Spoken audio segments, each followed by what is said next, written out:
So we are live on the Pokemon Card Classic, and joining me today, good friend Graceon Pokemon or Graceon Pokemon. How would you like this being pronounced? Graceon. So Graceon. it's like a Flareon, Vaporeon, Glaceon, Graceon. Great, that's good introduction. Good thing to start us off. So for anybody who has never seen Graceon's channel, Graceon is a Brit living in Japan, collecting Pokemon, and her YouTube channel I'm a big fan of because it gives a good insight into Japanese life. I know you've got more than one YouTube channel, but the Pokemon stuff is kind of like a mix of collecting and just what it's like kind of living in Japan. It gets a good blend between the two. So what we're going to be doing in this video today is talking about the difference between Pokemon cards over here in England compared to Japan. We're going to talk about maybe distribution, how the cards and how the sets differ between the English prints and the Japanese prints. Then we're going to look into how available or how readily available vintage product is over there. And then obviously any insights from yourself, is great just for, someone like me who's a massive Japanese collector, but I've never been to Japan. So it's good to have, someone's insight who is also a Pokemon fan from England living out in Japan, which it's quite rare. Like, I don't know many Brits who are Pokemon fans living in Japan. So I suppose just to get us started off with, Graceon, tell us how did you end up in Japan? Well, I ended up in the classic way, as many Western people do in Japan, with a teaching English job in public schools. And so at that time, as much as I really loved Pokemon still, I didn't actually collect Pokemon things when I first came because it was very overwhelming moving to a new country. And so I wasn't collecting things because I was worried, or maybe I'm going to be moving back in 6 months. I don't know. I don't want to get too much stuff. And I found it very like, whoa, okay, Japan is, wow, it's a completely different world, it feels like sometimes. Yeah.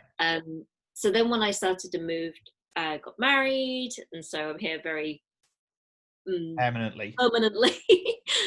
And then I moved to Yokohama, Tokyo area, and I was like, this was the Sword and Shield era of Pokemon, so I missed Sun and Moon entirely. That was a bit of a for me, and I was like, you know what, I used to love collecting Pokemon shit. Sorry, I don't know if swearing is allowed on your channel. You can beep that out if you want to. But yeah, Pokemon stuff. And then I started collecting the cards again, and I was like, it had rekindled the magic. Yeah. So were you collecting Pokemon when you were in England? Because I know that you used to do cosplay, and I think you've actually done some stuff in Japan for cosplay. I think you've... yeah. But I know even before you went to Japan, you were into cosplay and all that kind of stuff. Were you collecting Pokemon actively before you moved to Japan? Or was it kind of... you maybe fell out of, Pokemon, moving back to Japan, something sparked that back off again? So I collected when I was a child, very much into my very old school Pokemon as well. Yeah. And I still really liked Pokemon, but I wasn't actually actively collecting the cards during that time in the UK. And I was still into nerdy stuff very much, cosplay and anime and all of that jazz. Yeah. And then I came back and I realized how close I was to living to the Pokemon Center in my new area. Yeah. And I went in and I was like, you know what? I'm going to buy some cards again. I remember what this was like when I was a child, and I was like, oh no, now I'm addicted. This is a problem. Yeah, down the rabbit hole straight away. And that's what's happened to a lot of people. Like, people kind of around our age, so I'm 30. I think we are like pretty similar ages. Nah, you're an old man. I'm not that old. Yeah, how old are you? 21? Yeah, exactly. 21. I'll take that. 21. I think that's the case, though. Like, a lot of people in Pokemon, we collected as a kid, and along the way, we kind of phased out a little bit. For me, that was around 2002 when I phased out. And then I got back into it around 2004. So it was only kind of a break for 2 years. But then I got back into playing Pokemon Fire Red, Leaf Green. That's what got me back in. Gen 3 was what phased me out. And then the remakes of Fire Red, Leaf Green kind of brought me back in. So ever since 2004, I've been like, at least a passive interest in Pokemon again. There was only that 1-2 year gap. And then 2008 is when I got really back into collecting. And it was just something that sparked it off for me. So I think that's common, that a lot of, us 90s kids love Pokemon as a kids. For whatever reason, you grow up, you maybe grow out of Pokemon for a little bit. But then as adult, as older teenagers, something sparks that off. You get back into it and then you never leave it again. Yeah, absolutely. And I have actually played all the games. Yeah. So the games is something I've continually done throughout my life, apart from Sun and Moon, because I didn't have anything to play it on, because I stepped on my DS. Wow, got it. Absolutely got it. Similar story to me. I've played all the games apart from Sun and Moon as well. It was Fire Red, Leaf Green that got me back into it on the Game Boy Advance. I did play Ruby Sapphire on a ROM, like after I played Fire Red, Leaf Green, and then so I had a DS and I had a 3DS, and I played all the Pokemon games, at least the main line, the main series games. There's the spin-offs, so some of them I've not played. But yeah, for Sun and Moon, I think it was because I had X and Y, and I don't think I quite finished them. So when Sun and Moon came out, it was one of those things where I was like, well, I'll wait till I finish. I can't remember if I bought X or Y, but I think it was one of those things where I was like, well, I'll go back and finish that one before buying Sun and Moon. And I never got back around to finishing X and Y, so I never ended up picking up Sun and Moon. But from what I've heard, like, you've never played it either, so you wouldn't be able to comment. But from what I've heard, Sun and Moon were really bad. So I don't. Right then. Fine. Don't think we missed out on too much, but whatever. At some point I'll probably end up going back and playing them. So when it comes to cards, then the things that like would be good to touch on for today's video.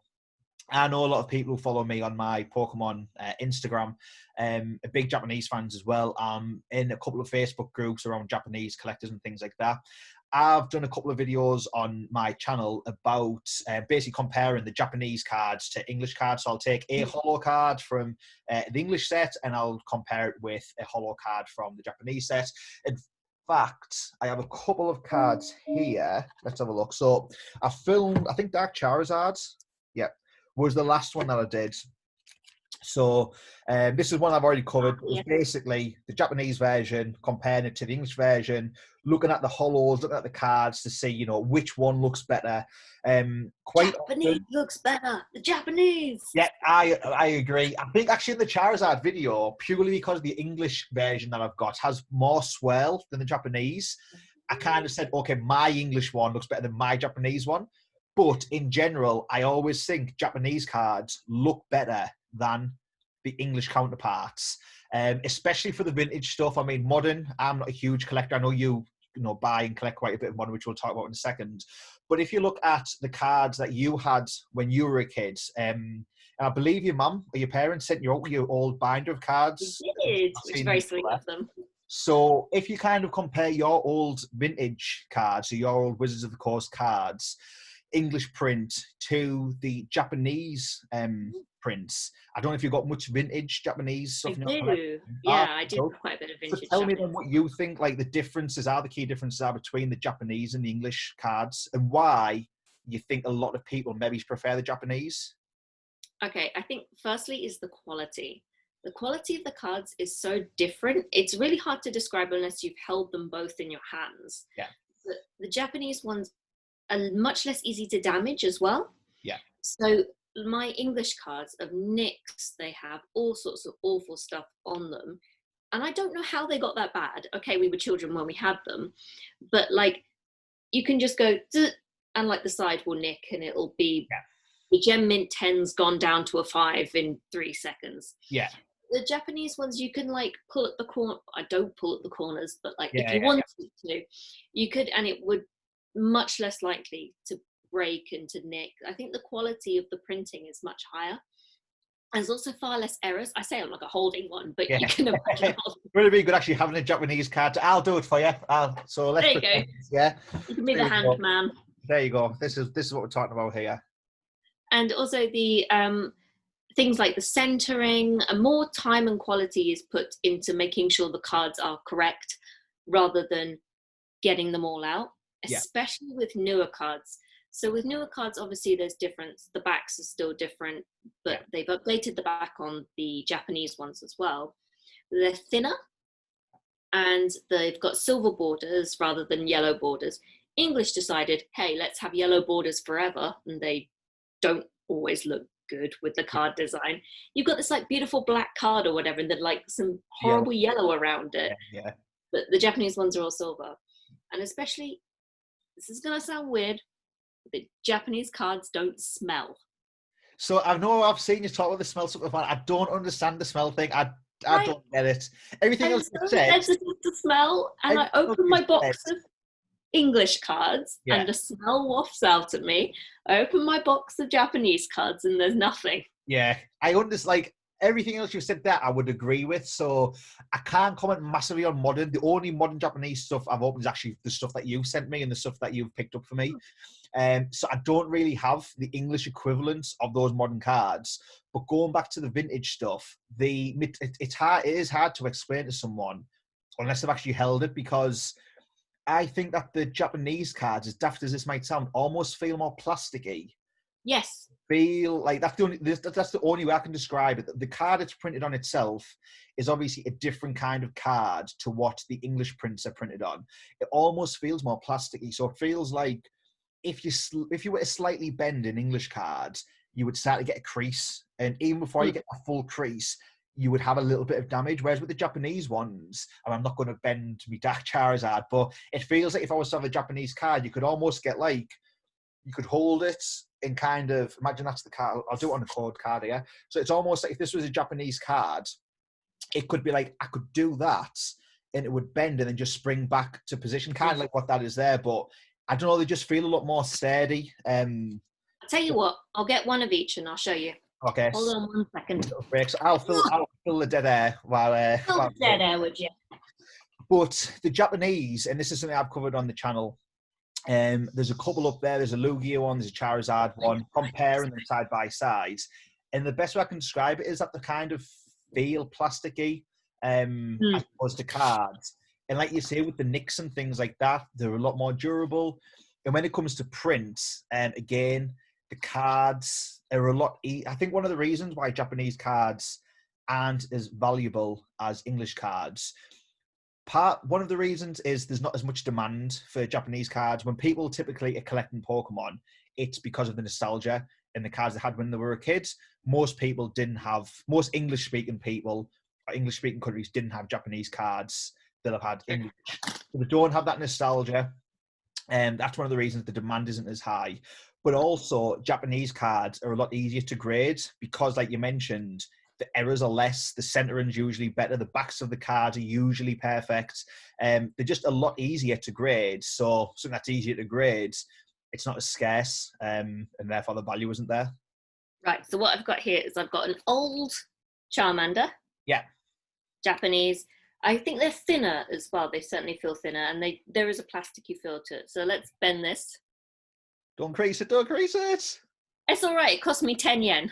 Okay. And it's not creasing at all, even though it's an old one. Yeah. There's nothing going on there. It's, Yeah. I wouldn't worry about this one. Literally, it cost me 10 pence. Don't worry.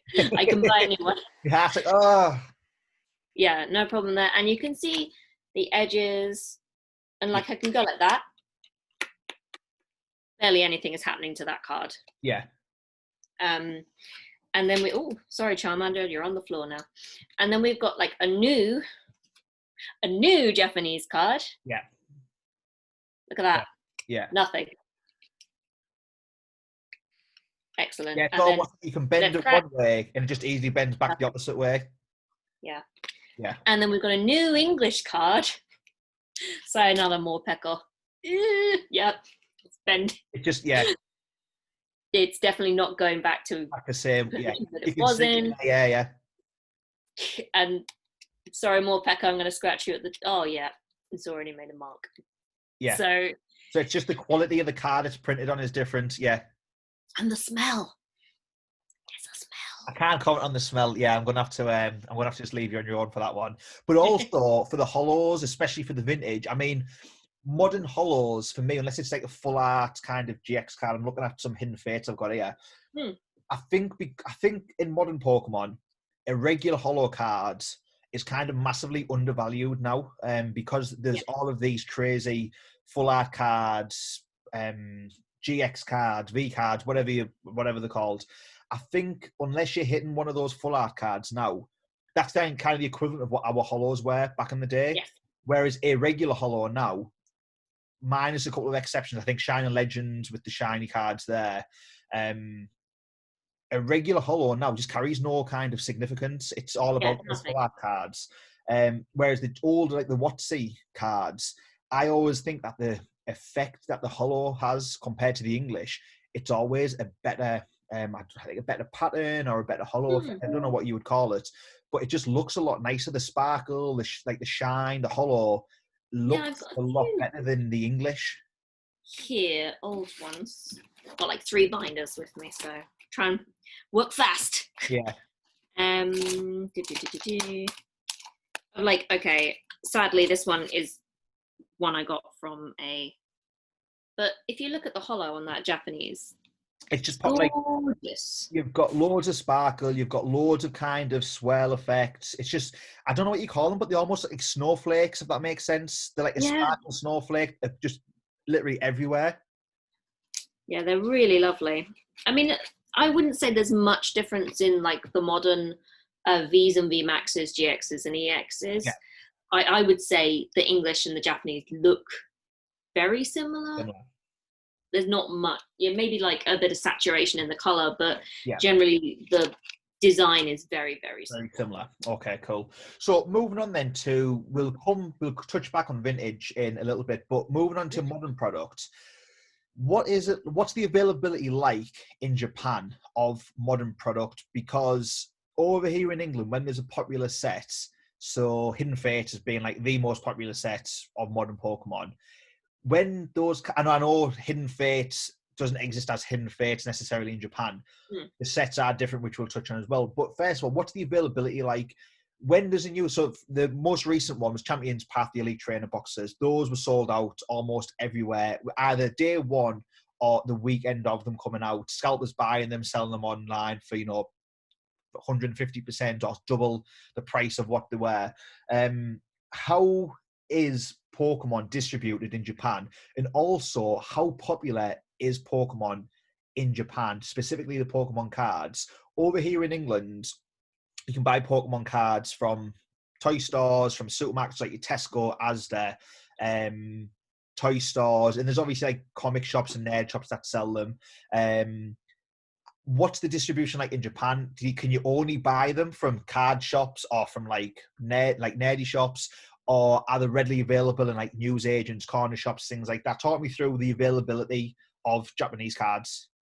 So it saddens me so much, may I start to say, to see people going into Target or wherever these shops are in America or whatever, and like taking all the boxes and taking them away essentially from other people who would like to buy them, buying 10 or whatever, like getting them all in the trolley and then running away basically. When there just isn't that problem in Japan. They don't put them on the shelves to start with. So for example, if you're getting a box of Japanese cards, for example, the Shiny Star V, everyone seems to be like, oh, they're going to be selling out. There's going to be a big problem. No, there's not. So if you want boxes, you can go into nerdy card shops, just general nerdy shops, or I like to go to the Pokemon Center because I know they're very amiable and they're always really, really helpful to staff. So if there's something in particular, the staff will always help you out. They're like the sweetest people. So I always like to go to the Pokemon Center specifically. And you take your pack or whatever. For example, I've got some packs here.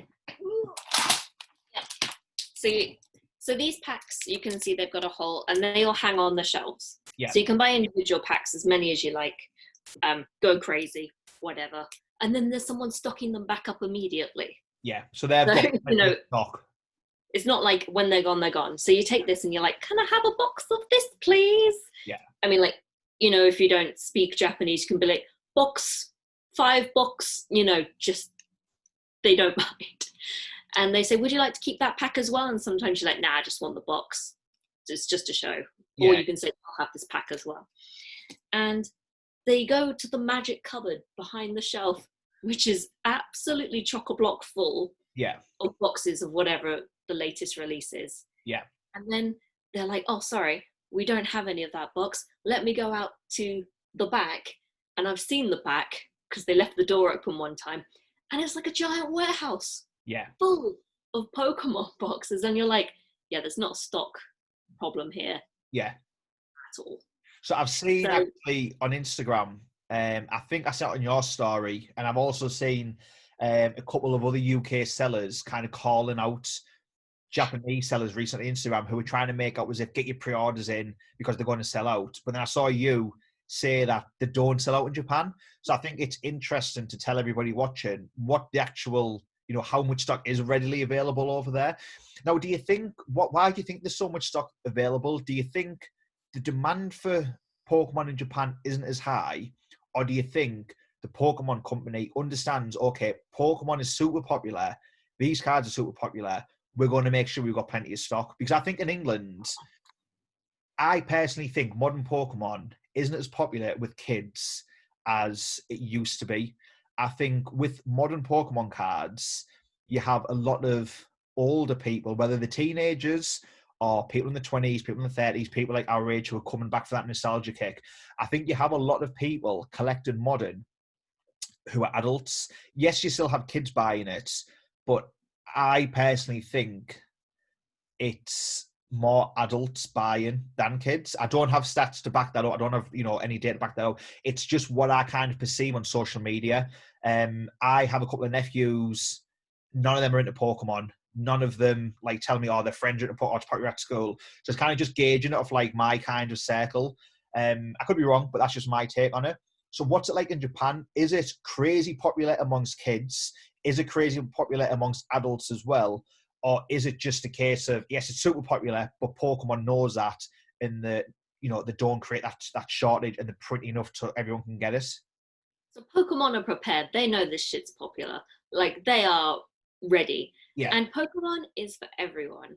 The wonderful thing about Pokemon in Japan is it's getting bigger and bigger and bigger every year. And the thing is, they started with one Pokemon Center in Tokyo, and it's just grown. There's 4 Pokemon centers in Tokyo now. There's 2 in Osaka. There's 1 in almost every city in Japan. And it just continues to grow. And it's for absolutely everyone. So when I go and buy cards, sometimes there's loads of kids going to buy cards. When I go to buy cards, sometimes there's grown men. Sometimes there's old men. Sometimes there's women. It's really, really wonderful. And if you go to the Pokemon Center, you'll notice that most of the people shopping for the stuff, not the cards necessarily, the stuff, like homeware and things, they're women. Right. Which I find so interesting because I go and I actually play the card game as well and enter tournaments. Yeah. Everyone is a man who is playing the card game. Yeah. So lots of women collect the cards and Pokemon things and all the cute stuff because Pokemon is so cute. But men generally play with the cards. Yeah. So I think that's the difference. But children also play with the cards, but because the space is so dominated by adult men, it can be really uncomfortable for children to get into it.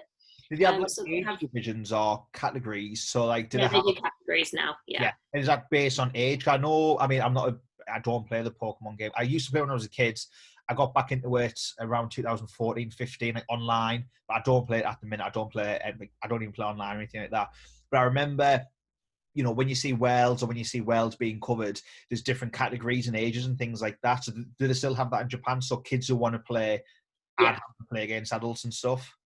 Yeah, so they have tournaments children or adults, or if you're playing casually, like I like to play, just in a card shop. Yeah. That's everybody. That doesn't matter.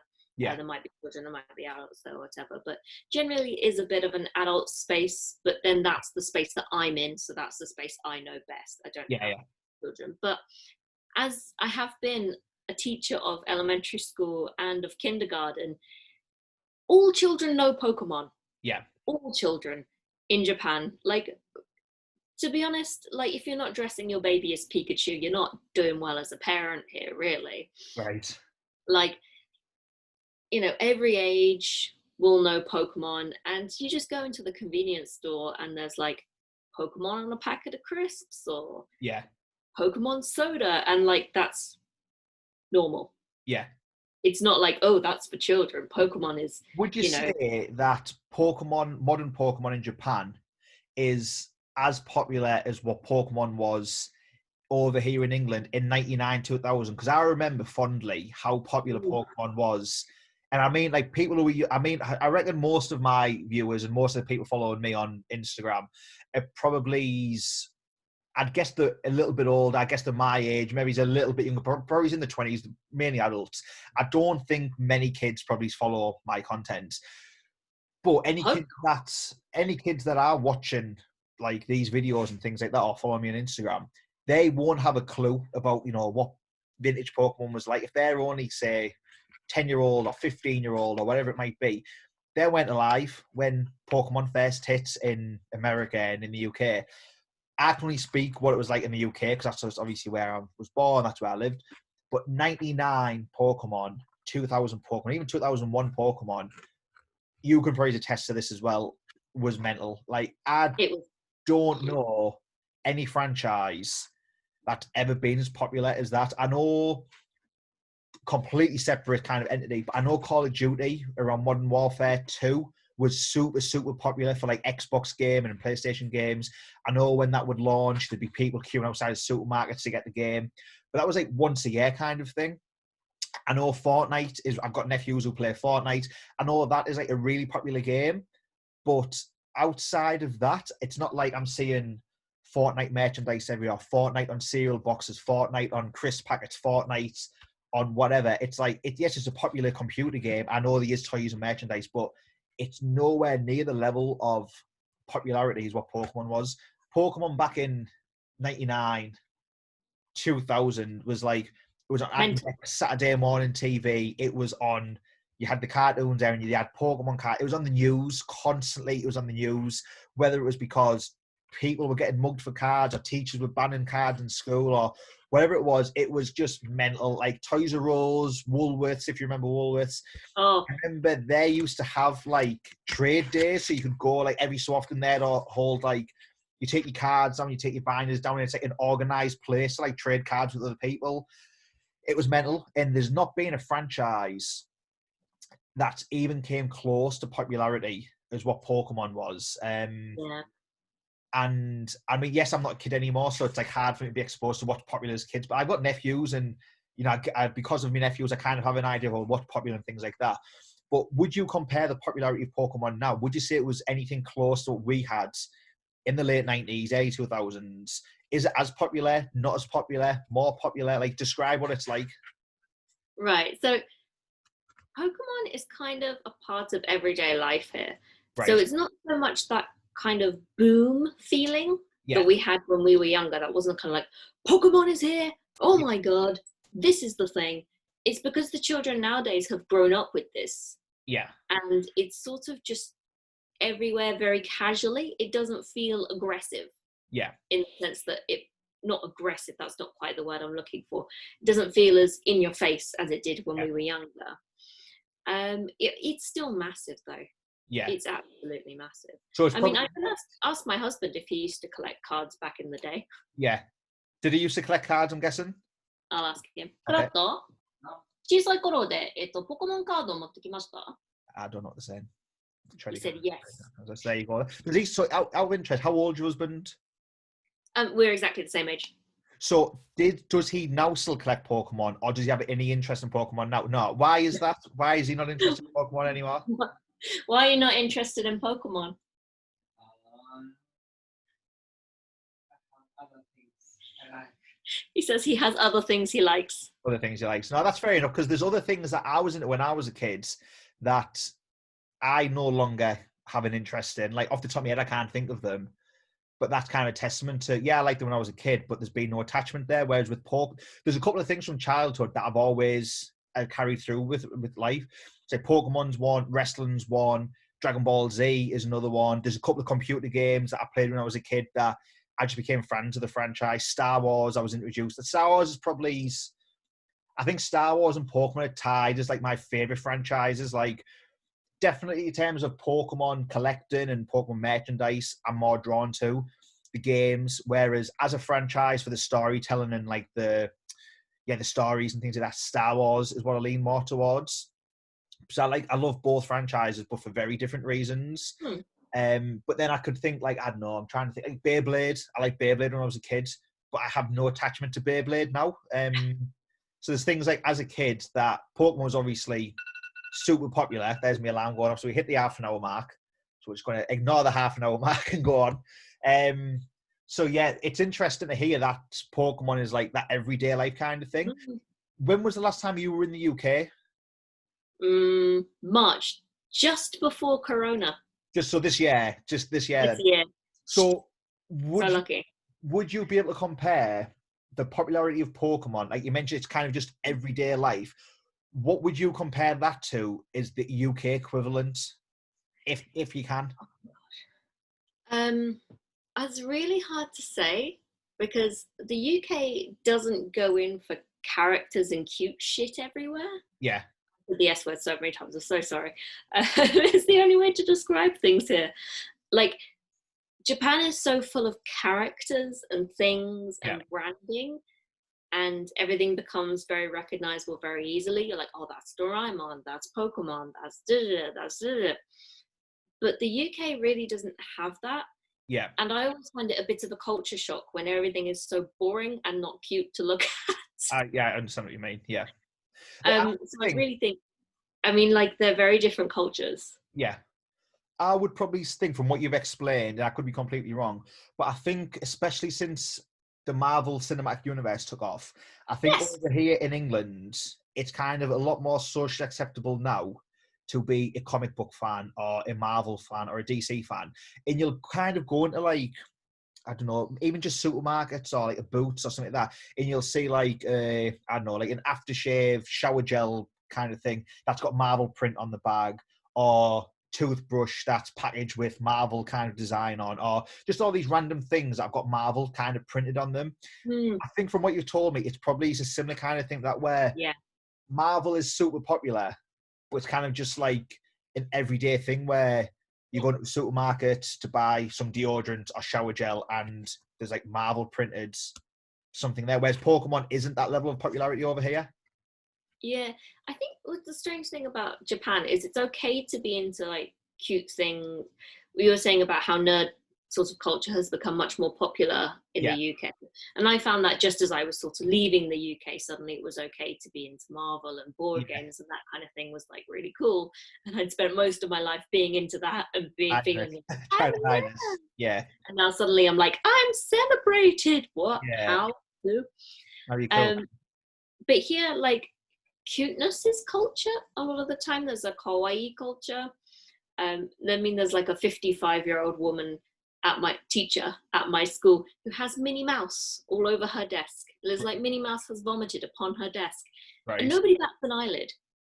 Like, if you were to dress like entirely in Pokemon clothing, people might think you're strange, but no one's going to say anything. Yeah, so it's kind of push acceptable-ish. It's just like, yeah, you do you, whatever.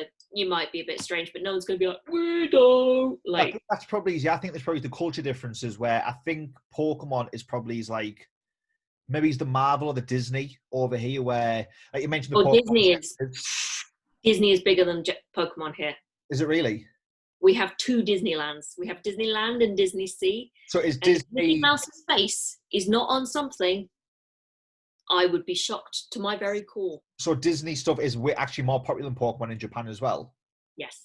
And is that hugely popular, or is it close, or Disney is on some other flipping level here. Right, well, that's interesting. I did not expect it until, like, because I'm not a massive Disney fan. Like, I'll go to Disneyland, I'll go to, Disney Sea or whatever, because we've got the two here. And it's nice and it's nostalgic and, sing along with the songs. But, like, I don't want Mickey Mouse's face on every single thing I own. But you can get that here. Right. And the kids love it. Like, I teach at a girls' school now, so I teach all girls. And the amount of Chip and Dale, like the little chipmunk animal pens they've got, the Disney princess, like, these are like junior high school girls with Disney shit everywhere. Yeah. And we were doing like a topic like, what do you want to do next year? What do you want to do in 5 years? And next year, like, I want to go to Disneyland. I want to go to Disneyland. I'm like, yeah. I can't imagine British 17-year-old girls being like, Disneyland. Yeah, at least not Like the they'd be like, oh no, I'm too cool for that. yeah, at least not the majority. I don't. I Yeah. think you're right. Yeah. So would you say that Disney is more popular with girls than it is boys, or is it equal? Definitely more popular with girls than it is Right. boys. What about Pokemon? Do you think that's more gender split, or do you think it's equal? I think it's pretty equal. I mean, like I say, the girls have a lot of like Disney stuff. I Yeah. still see a lot of them with like Pokemon stuff, and Yeah. I'm always like, "That's an Eevee," and they're like, like she Yeah. knows, and I'm Yeah. like, "Yeah, no, you don't know about my Pokemon collection. I'm OG. not going to We're tell the you. I'm OG a Pokemon teacher." trainers. Yeah, Yeah. it's just like keep that stum. Another question, not well, it is Pokemon related, but what is the popularity of Pokemon like? And I know you're not a fan of this franchise compared to Dragon Ball Z. Because I'm not a fan, I don't really know. So do you not see Dragon Ball Z stuff on a regular basis in Yes. Japan? You do, yeah. Not as much as Pokemon though. Pokemon were definitely. I mean, there's no Dragon Ball shops Yeah. here. Dragon Ball cards. If you go into a trading card shop, there's a load of trading card shops here. Yeah. Which I was really surprised by, and I only found out when I started collecting cards again. I was like, oh, Yeah. I want to complete my collection, and then I was like, oh, I don't know where actually to buy cards. And then you go to Akihabara, and it's like, there's a card shop, there's a card shop, there's a card shop, there's a card shop. And they will always have Dragon Ball cards, Pokemon cards, Magic, and then a load of idol anime girls, which I don't know. Right. I don't know what idol is, so that's just. Oh no, just like idols, like cute anime girls. Right. Okay. Just Yeah. So in terms of not necessarily just trading cards, but Dragon Ball as like a kind of everyday brand kind of thing. Like you mentioned, you go to the convenience store, you see Pokemon branded snacks and things like that. What's Dragon Ball like that? What's Dragon Ball's popularity like that? Because I've read stuff before, like Shonen Jump, which is what Dragon Ball was kind of printed in. Yeah, it was published in. That is like the biggest thing in Japan. Or that's what I've been led to believe is like that is like anime is just the norm over there. So I've been led to believe that Dragon Ball and a game called Dragon Quest is like the biggest things in Japan. What so are those as popular as what I think they are, or have I maybe he's kind of been misinformed, or maybe he's misunderstood? No, they're very, very popular. I would say Dragon Quest is very popular. Dragon Ball is very popular, but more popular than those is One Piece. I don't know why, Okay. but One Piece is massively popular here. Yeah. And I was really, really surprised when I came and like, there's loads of One Piece stuff. What the hell? How I've is this never still like going? read or watched. I'm a huge Dragon Ball fan, like massive. But yeah, One Piece I've never ever looked into, never read it, never watched it, don't know Love it. anything about it at all. Yeah. So But yeah, no, you can definitely find all those things in the supermarket or convenience store or whatever. And also, I was going to say convenience stores, they sell the packs like this. right, okay. So something else we were talking about before we started filming, the way that you buy or the way that packs are distributed over here, it used to be 11 cards back in the day. I think it's 10 cards in like a modern pack. I know Japanese cards, I think it's more common to only have 5 cards in a pack, but some packs do still contain like 10 cards. What is like the common or the average kind of where that packs are sold in Japan? Is it that fewer cards? Yes, essentially. 5 cards. So you recently had Champions Path, and then before that was Darkness Ablaze. Yeah. And they were big sets.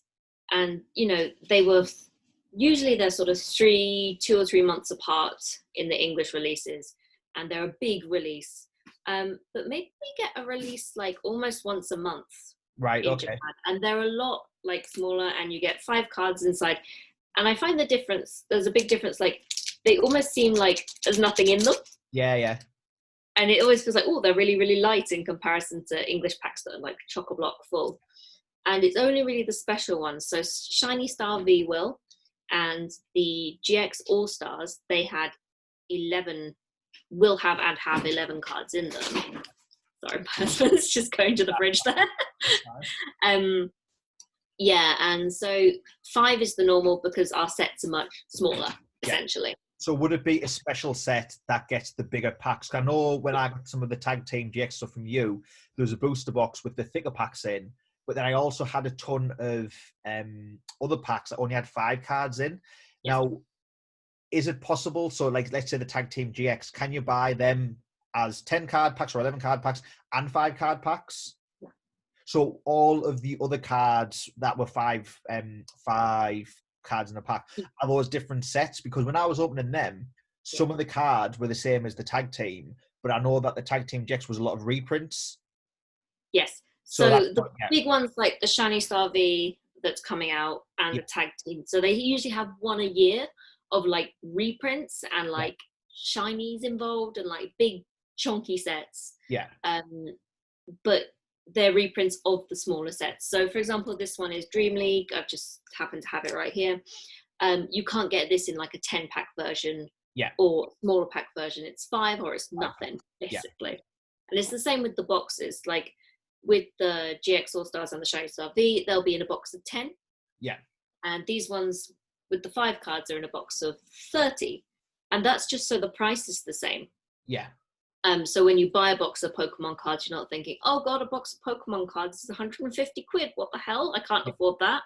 You know, you essentially get the same amount of cards, just the amount of packs is different. Yeah, no, that makes sense. So how affordable is Pokemon over in Japan?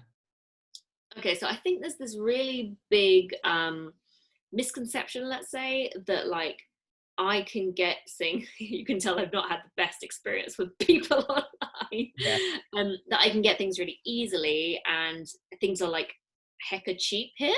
Yeah. And I have to remind people that Japan is not a third world country. Things are not suddenly very cheap just because I'm here. Yeah. Things are, sorry, you might hear my husband in the shower. Like things are just as expensive. I mean, they're cheaper because I'm not reselling things. Like I don't do a shopping service, by the way, just anyone who's like, oh, she's reselling. No, I'm not. Yeah. Because obviously you get it sent to the UK or whatever your Japanese set, and there's tax on that, and there's whatever shipping costs they've upped the price to get it to you, and then there's shipping on top of that. So you're thinking, oh, 50 quid for a box of things, and Grace has got it for 35. Yeah. Well, Grace has got it for 35 because she walked down the road to the Pokemon Center. Yeah. And she didn't have to pay import tax on it and all of that. It's only cheap because I'm here. It doesn't necessarily mean that if I sent it to you, for example, it would become cheaper. All those costs would add up again. Yeah. And it would be exactly the same price as buying from a local seller. Yeah. It's just that there isn't the stock problem. Yeah. So, I mean, like, you know, things that are more easily available. Obviously, we have a lot of exclusives here as well. Because it's easy for me to get to the Pokemon Center. I can buy things when they first come out. Yeah.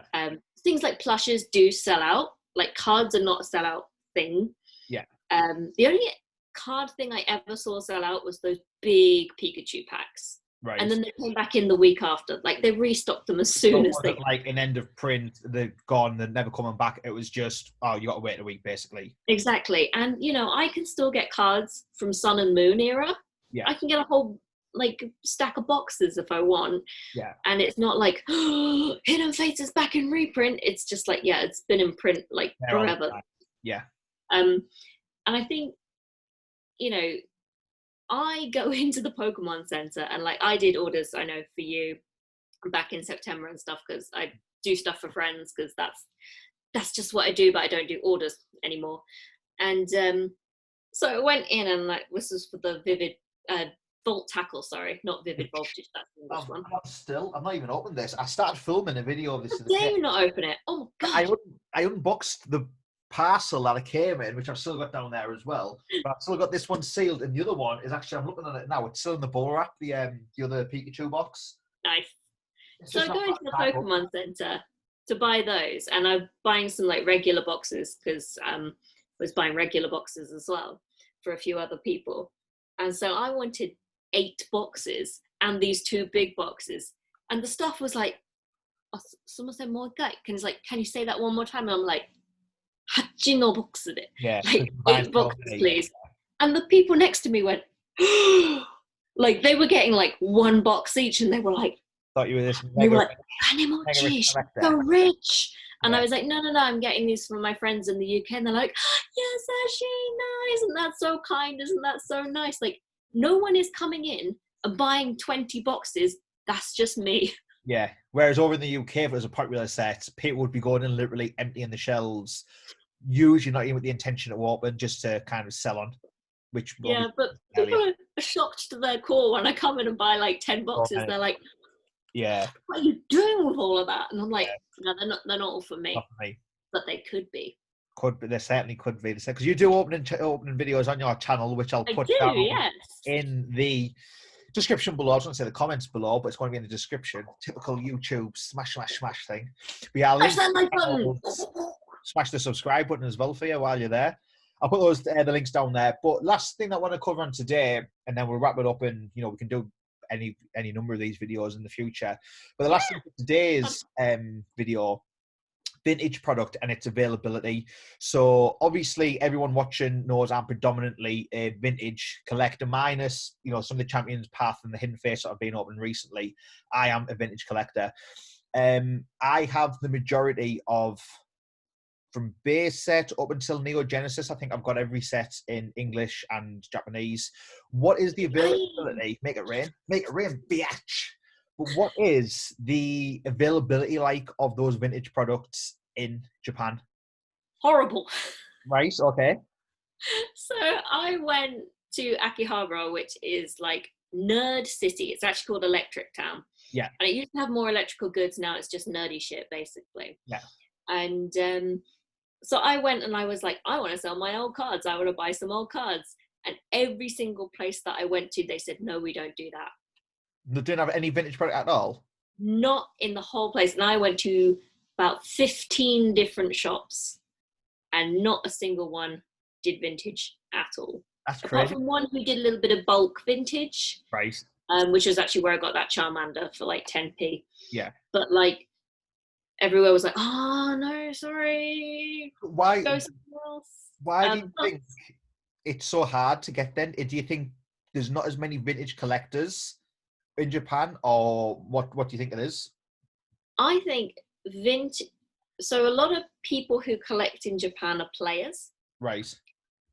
So the expensive cards are always the most playable cards. Yeah. So they want it for tournaments and that kind of thing. And I do think that people have collected and do collect Pokemon cards. But I think if they want that speciality, the older stuff, they go online. I mean, there is one shop, I was going to say, there is one shop, Card Secret. I talk about these guys a lot, but they are literally the only shop that I've seen do good vintage. You sent me some photos of, there was at least one Charizard. Is this that same? Is this from that shop? That's the shop. Exactly. Okay, right. And they're actually Australian owned, which is fantastic. So if you do go to Japan, check out Card Secret and Ikebukuro and they will help you out. Yeah. But they're like, and they sell some vintage packs as well and vintage stuff. But to find them was a mission and a half. And I think it's because I get the impression the Japanese people are more interested in collecting something they can use. Rather than just collecting it to look at. Rather than just collecting to look at. And they're not, I mean, some of them are into selling, but I think a lot of them are not into this reselling, flipping culture that we have in the West. And I think, I don't know, I think there's the nostalgia for them, but I think if they want it, they've already got it. Right, that makes sense, yeah. And I think they'll go to like online or those kinds of places to find those things. Prices like then? Because I know even in England, if you were going to go into a card shop, vintage, you can't buy. It's all online. It's all the second-hand market. So it's eBay, it's Facebook, Instagram, things like that. It's buying from other collectors predominantly rather than actual stores. So what's the prices like of vintage stuff? Because I mean, the vintage, English vintage this year is absolutely soared. Like I've got on my desk here. I'm looking, funny enough, I'm looking at Japanese base set booster box sealed. But next up, I've got an English base set booster box. And the price of them now is, they're going for like $20,000 a base set box. I think an individual pack sells for well over £300, like for an individual pack of base set now. So what's the price of Japanese vintage? Like, let's say if I wanted to buy a Japanese base set pack, how hard is that to find? How expensive would it be? Okay, so you'd have to look online first. I don't go looking around the shops. Like, you'd be hard pushed to find something, and then maybe like £80 to buy like a single pack. buy a single pack. Yeah. I mean, like the base set stuff is still like, you know, revered, Yeah. but it certainly isn't as expensive as the English stuff. And people don't grade their stuff either. I find Yeah. it, Okay. you don't grade, I mean, some people do grade Japanese cards, but I never really see Japanese collectors like, oh, I'm sending this into PSA, I'm sending this into Beckett. Like, they're not interested in that. They just look at the condition, they're like, that's fine, Yeah. I'll take it. And if you look at like the prices of like a Charizard or something, it's not, you know, even if it's a first edition, it's not even a fraction of what the English one first edition is. I mean, it's just, I don't really understand it, to be honest, because you'd think that would be more revered than English because it is the original. Yeah, like I think the There's no interest in Japanese, it. I think especially the Japanese base set, I think is massively undervalued. When I've looked on eBay recently at Japanese base set packs, I've seen them go for anywhere in the region of between 150 and like 175 pound a pack, like on average. They don't come up for sale very often, but just go on the eBay sold, like whether it's from Australia, America, or England, the conversion always comes to around 100, probably about 154 to 175-ish on average. Anywhere, and that seems the kind of the normal price. Japanese base set boxes, never seen them come up for sale anymore. And it's just crazy to see that, like considering this was where it started, the price of that compared to the English is a lot cheaper. With base sets, you don't have a guaranteed holo in every pack like you did with Jungle, Fossil, Rocket, Gyms, and all the Neos. So I can understand why those aren't as valuable on the cards, because it's like you're guaranteed a holo in every pack. Yeah. Whereas with the base set, I got 60 packs in a box. You're not guaranteed a holo in every pack. So adding that in, because the holos are going to be more rare and more scarce, plus the fact that it was the original of the TCG. I know there was other cards, like the Card-Ass things and the Topsun cards before the TCG, but considering that was like the original, I actually think Japanese base set is undervalued compared to the English ones. But I think it's undervalued, but if there's not enough demand for it, like have all these people, I know base set Charizard first edition PSA 10 went for like 200k, 220k on Friday night, Saturday morning. That was some rapper in America who bought it. Yeah, I heard that. They've got like the nostalgia for English cards, so they want the multi-millionaires. 200 grand to them is probably like £200 to me. So they're like, oh yeah, I'll just go and buy that PSA 10. It's the rarest one. It's the best condition. Whereas you have, these massively, rich people buying for the nostalgia, they probably have no feelings towards Japan. So because not as many people want to buy them, that's why they're not as worth as much. So unless I think we see a huge, surge in people wanting to buy Japanese cards, the price will steadily rise. But I don't think we're going to see like a huge boom like we've seen this year in English cards, purely because there's not enough demand. There's not enough rich people wanting to buy those cards. Therefore, they're more affordable. That's kind of my take on it. I think there's the culture thing as well. I think certainly in America, especially recently with Logan Paul and all these big names doing it, there's a flexing culture, there's a money culture, there's, hey, I got enough money to buy this sweet nostalgic Pokemon card. Whereas in Japan, you don't have that, like, hey, look at my Crobat, oh my god, look at it, it's amazing, like, I got so much money, flex, flex, flex. Like, people are very much more personal and quiet about their collections. So you say you don't see base boxes because Japanese people are hoarding them somewhere and keeping them for themselves, and they're not like, look, I got a base set box. They're like, this is my precious base set box. I don't need to tell anyone about it. It's not even like they want to go onto YouTube or Instagram and show the collection. No. Just literally a bit more private, I suppose. They're way more private about it. And like, I played a card game against someone. Every single one of his cards was gold. Like, that's at least £20 per card, and you have to have 60 cards.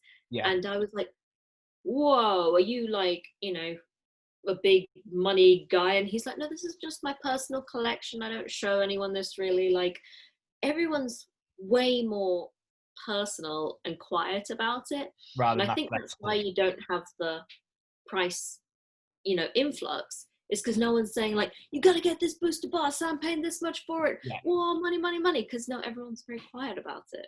100. I didn't know that, but that would make sense because I've covered this with. I've actually spoken with this on the channel. Social media's influence on Pokemon is it good, is it bad? The more people talk about Pokemon on social media, whether it's YouTubers opening packs, whether it's Instagram people showing the cards off, the more popular it is on social media and online, the more people it's going to draw into the hobby. Yeah. The more people in the hobby, you're then competing against other collectors to buy something. Going back to when I was collecting 2008 to 2013, Instagram didn't exist. Facebook groups didn't exist. There wasn't like as many people interested. You had to be kind of pretty serious into it because it's not just like you were scrolling through Instagram, something sparks your interest. There was no Instagram back then. So I think kind of that's what you probably see in Japan as the norm, just because of that difference in culture. Interesting. So I think there's a lot of differences and a lot of different reasons for the differences in cards and Pokemon culture. I personally do think some point I don't know about all sets, but I think Japanese base at some point will start to see a bit more growth purely because that's where it all started with. That was like the original, that came out 1996. That's kind of what sparked everything off. And then the English cards got printed by Wizards of the Coast after that. But I don't think you're going to see that until you have these rich buyers or these rich collectors have that demand or have that interest in Japanese. Maybe next year when we see the 25th anniversary of Pokemon, the Japanese Olympics at the go ahead, maybe that will open people's eyes. So you might get like a Logan Paul or an influencer or some, American rich rapper. Don't let Logan Paul come back here. We don't want him here. Don't want him in Japan. We don't want him back here, okay? He made a mistake last time. We don't want him here. Banned from the country. But I think you want to see, unless you do see these rich people, maybe next year we'll spark it off. Like if the Olympics is on TV and there's, features there, like it's taking place in Japan. Let's take a look at all this crazy stuff that's came out of Japan. Pokemon gets a feature. Imagine watching that in England on the BBC or TV or whatever channel showing, the Olympics. Imagine seeing like highlight packages of Pokemon. That gets people interested back in it. Maybe that will have like a bit of a spark for Japanese cards. I don't know. Maybe it will. But until you get something that triggers rich buyers to wanting to buy the Japanese stuff, you're going to see the more of a gradual, slower growth rather than the crazy stuff we've seen in the English prices. And that's not a bad thing at all. Like the fact it doesn't have to go up to, the price of stuff, of cards doesn't have to go up to enjoy collecting. Exactly. I think that's a different topic for a different video. So I think we've probably ended up going for about an hour or so there. So we'll kind of wrap it up here. I think we'll wrap it up here. Is there anything that you want to plug or anything you want to just shout out before we kind of wrap it up? Just like and subscribe to my Insta and my YouTube. I'm sorry I don't do shipping and service anymore. I might do that again in the future, but there's no shipping services. And please don't tell me to ship DHL because I'm not Amazon and I can't. Okay, fair enough. So I will put all of Grace's stuff down in the description below, Instagram, YouTube. So definitely go and check her out. And yeah, that's it from me. So we will do another one of these again in the future. But until then, go and check out Grace's stuff. Make sure to hit that thumbs up button if you've enjoyed this video. Hit the subscribe button for more from the Pokemon Card Classic. And remember, collecting ain't no gimmick. Finish it off. Finish off the catchphrase. I'll finish it. It's a lifestyle.